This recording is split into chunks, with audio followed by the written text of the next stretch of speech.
Hey guys, welcome back to User Experience Points. This week I broke 100 subscribers.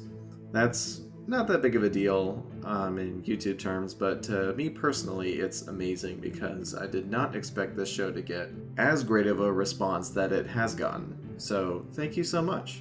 This week we're going to talk about Super Smash Bros. For Wii U. This game's UX is... the only way I can really describe it is accessible madness, which is actually a pretty good description of the game itself. On one hand, it's completely disorganized and the information architecture is all over the place, but on the other hand, it always manages to make sure everything you need at any given time is right there at point of use, so it's an interesting one, so let's dig into it.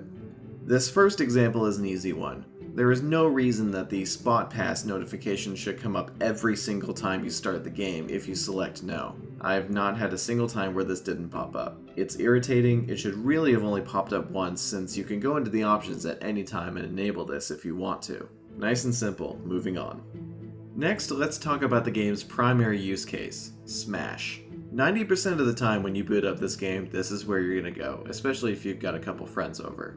What's unique about this screen and the variations of it depending on what mode you have selected is the way it uses a cursor. This makes sense because not only does this screen have more options than any other part of the interface, but since more than one person is controlling the interface, it makes sense for each person to have their own cursor, kind of like each person having their own character. This way, everyone can just kind of be doing their own thing. One person could be browsing through characters, another one could be swapping colors, and one person could be adjusting the rules for the match. The most important use cases for adjusting rules are right here on screen, whether you want to adjust how long the match is, how many lives you have, or switch over to team battle. You may have noticed the excellent touch where the hand actually animates to a tapping motion whenever you've reached a part of the menu that is interactive. That's excellent. It also helps mitigate some of the unnecessarily hidden elements on here, like selecting your profile, which itself leads to another nitpick in that the game does not remember your favorite costume for any character, unlike in the 3DS version. It would have made perfect sense for the game to remember this based on which profile is selected. Okay, here comes the big one. This game's information architecture is completely banana sandwich.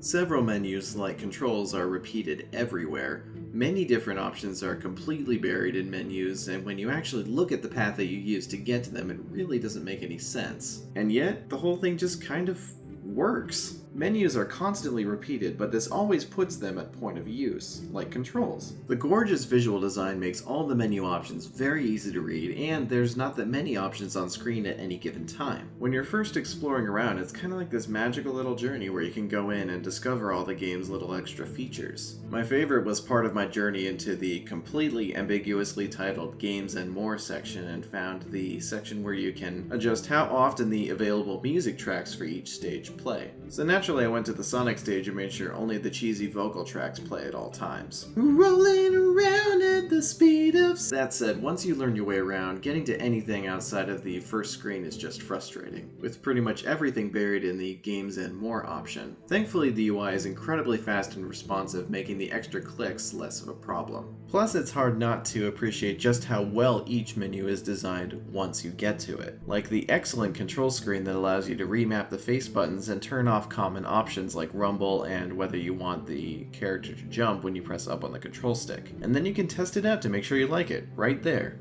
That's amazing, no game does that. There's a ton of great little menus like this in the game, but unfortunately I have to cut this episode short this week. My Hauppauge HD PVR is having some problems and I need to send it in for a replacement. So I need to give myself some extra time this week to record what footage I can before sending it off, in order to keep producing episodes on schedule. So thanks again for watching, guys. Sorry I had to cut it short this week, but I bet we can come back to Smash Brothers, maybe in a roundup episode, or possibly revisit the game in the future. In the meantime, you can expect a new episode next week before we take a break for Christmas, so we'll see you then.